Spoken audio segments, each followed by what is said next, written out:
तो हेलो दोस्तों, स्वागत है एक बार फिर हमारे यूट्यूब चैनल में। आज के वीडियो में हम लोग बात करेंगे यूजी सेमेस्टर 3 के पॉलिटिकल साइंस ऑनर्स के एक इम्पॉर्टेंट क्वेश्चन का। तो जो क्वेश्चन आज हमने लिया है वो क्वेश्चन है कि जातीय प्रथा और छुआछूत प्रणाली क्या है और यह किस प्रकार से मानव अधिकार का उल्लंघन करता है। ये जो टॉपिक आप आज के वीडियो में पढ़ने वाले हैं वो काफ़ी इंपॉर्टेंट टॉपिक है ना।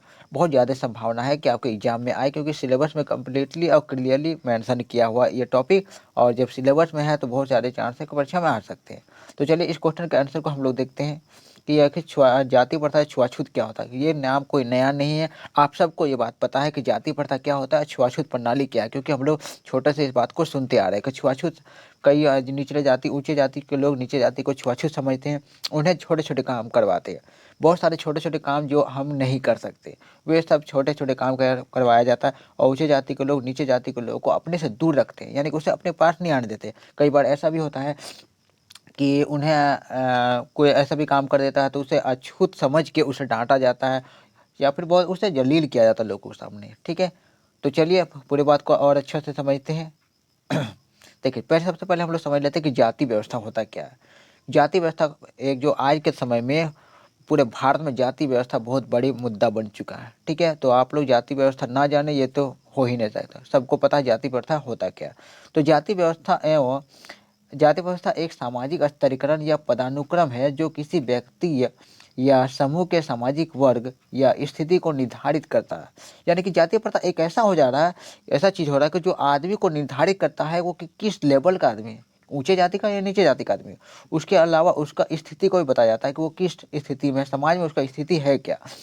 उसके वंश और शुद्धता और प्रदूषण के अंतर्निहित धारणाओं में से होता है। ये बात, दो वर्ड आप जो देख रहे हैं, शुद्धता प्रदूषण, यानी कि कई कई एक जाति के लोग दूसरे जाति को प्रदूषित समझते हैं, यानी कि खराब समझते हैं, और खुद को शुद्ध समझते हैं, यानी कि एक जाति के लोग दूसरे जाति से आपके समय में नफरत करने हैं, यानी कि यह शुद्ध है या अशुद्ध है, उस जाति के लोग शुद्ध है या अशुद्ध है, ये लोग अपने से निर्धारित करते हैं, उसी में हो जाता है जाति प्रथा। ठीक है,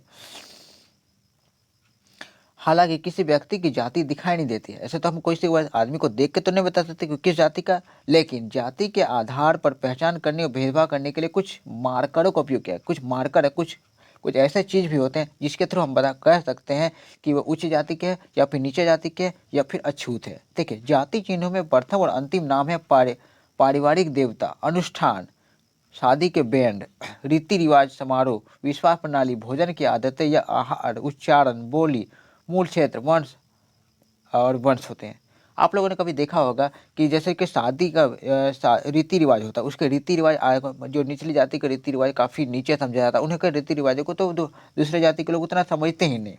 ठीक है, उसके बाद उसके पारिवारिक देवता, वे लोग कौन सा देवता को पूजते हैं इसके अनुसार भी बता सकते हैं कि वो कौन सा धर्म का है, यानी कि अलग अलग धर्म के लोग अलग अलग देवताओं को पूजा पाठ करते हैं। ठीक है, और अनुष्ठान, ठीक है, अनुष्ठान होते हैं यानी कि उसके जो त्यौहार होते हैं, हर जाति के लोग अपना अपना त्यौहार बनाते हैं, तो अपना त्यौहार जो मनाते हैं उसी अनुसार से बता सकते हैं कि वो आदमी जो यह त्यौहार मना रहा था वो उस धर्म का है।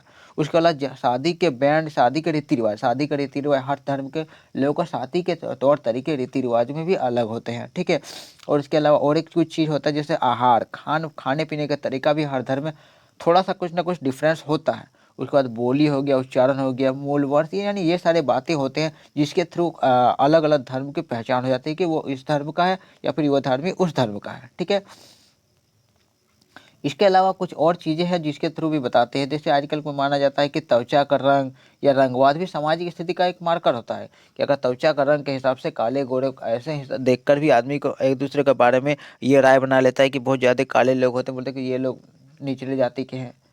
तो ये सब राय समाज में भी बनता है, यानी कि ये सब मार्कर है, यानी कि इसके जो चिन्ह है जिसके थ्रू आदमी डिसाइड कर लेता है या फिर मानता है कि वो उस धर्म का है या किसी भी धर्म का है। ठीक है,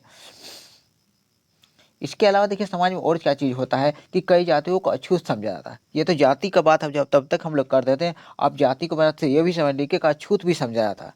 ठीक है, उन्हें ऊंचे जाति के लोग अपने पास आने तक नहीं देते, इससे वे सामाजिक अलगाव, पिछड़ेपन, आर्थिक शोषण के शिकार होते हैं। यानी कि जो अछूत लोग होते हैं, जिन लोगों को अछूत समझा जाता है, उन लोगों तो बड़े जाति के लोग अपने तरफ आने ही नहीं देते।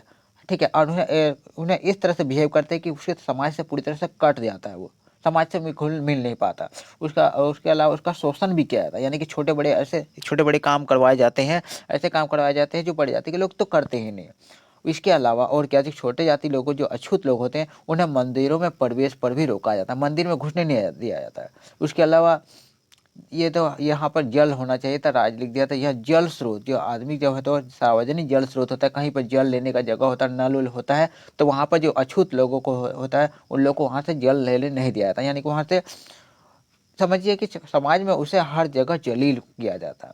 तो नीचे स्तर का काम जैसे शौचालय का काम, जैसे सफाई कर से करवाया जाता है, यानी कि छोटे छोटे काम और जो एकदम निचले दर्जे का काम है वे सब काम अछूत लोगों को उन्हें उससे करवाया जाता है।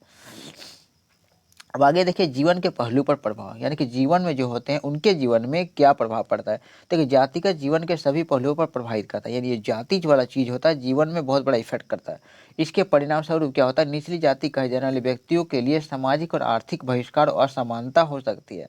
जिसे समाज में निचली जाति का समझा जाता है उनका तो समाज में बहिष्कार किया जाता है, यानी उससे तो दूसरे लोगों के साथ मिलने ही नहीं दिया जाता, उसे असमान समझा जाता है, समान उसे समझा ही नहीं जाता।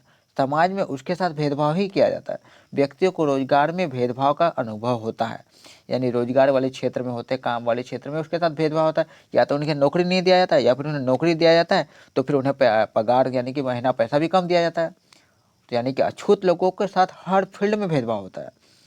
यदि उन्हें पदोन्नति से वंचित किया था, कई बार ऐसा होता है पदोन्नति में प्रमोशन होता है, लेकिन कोई कंपनी में काम कर रहा था तो अलग अलग जाति के साथ भेदभाव के तौर पर उस जाति के लोग को प्रमोशन नहीं दिया जाता है। या फिर कम वांछनीय नौकरी करते हैं, बिल्कुल सफाई, यानी जो छोटे मोटे काम होते हैं वे सब काम ये निचले जाति के लोगों से करवाया जाता है। या फिर उसके अलावा कुछ ऐसे जगह भी होते हैं जहाँ पर उन्हें जाने नहीं दिया जाता और उन्हें जाति का नाम पर परेशान भी करवाया किया जाता है। ठीक है, तो जाति के नाम पर लोगों को परेशान करना यानी उन्हें जलील करना एक तरीका से उनके लाइफ को पूरी तरह से बर्बाद कर देता है, समझिए एक तरीके से। ठीक है, तो आगे देखिए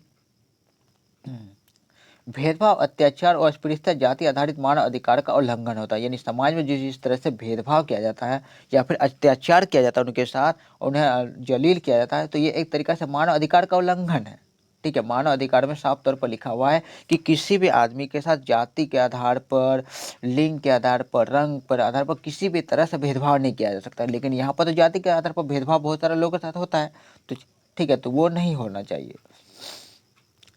देखिए जातिगत भेदभाव मानव अधिकारों का उल्लंघन होता है। ठीक है, जाति आधारित भेदभाव अंतर्राष्ट्रीय स्तर पर मान्यता प्राप्त मानव अधिकारों का उल्लंघन है। ठीक है, जैसे कि जाति के आधार पर भेदभाव होता है इस तरह तो उल्लंघन होता है कि उसका जो अधिकार होता है वो नहीं दिया जा रहा। संयुक्त राष्ट्र की रिपोर्ट में कहा गया है कि जाति और वंशानुगत स्थिति के समान प्रणाली पर आधारित भेदभाव एक वैश्विक समस्या है, यानी कि ये जो भेदभाव होता है जाति के आधार पर या फिर वंश के आधार पर जो भेदभाव होता है ये पूरी दुनिया की सबसे बड़ी समस्याओं में से एक है वर्तमान समय में। तो संयुक्त राष्ट्र विभेदक व्यवहार के इस रूप को वंश आधारित भेदभाव के रूप में संदर्भित करता है, जिससे सामाजिक स्तरीकरण के रूप में आधार पर समुदाय के भीतर सदस्यों के खिलाफ भेदभाव शामिल होता है। ठीक है, यहाँ तक देख लीजिए जिसमें सामाजिक स्तरीकरण के रूपों में आधार पर समुदाय के बीच सदस्यों के बीच भेदभाव शामिल होता है, जो मानव अधिकारों के उनके समान आनंद को अमान्य व खराब करता है। ठीक है, तो यानी कि जब जब भेदभाव जो होता है उससे उनके जो पर्सनल लाइफ को पूरी तरह से खराब कर देता है, उन्हें चैन से जीने नहीं दिया जाता है। यानी कि ये जो जितने भी बातें हैं जो उन्हें परेशान करवाया जाता है ये सारे चीज़ मानव अधिकारों का उल्लंघन होता है, यानी कि एक दंडनीय अपराध की श्रेणी में भी इसे रखा जाता है। ठीक है, तो हम लोगों ने आज के वीडियो में पूरी तरह से बात कर दिया कि ये जाति व्यवस्था और अछूत वाली व्यवस्था क्या चीज़ होता है। ठीक है, उम्मीद है आपको ये सेशन पसंद आया होगा। अगर पसंद आया होगा तो लाइक सब्सक्राइब जरूर कर दें। मिलते हैं हम लोग एक नए क्वेश्चन को लेकर एक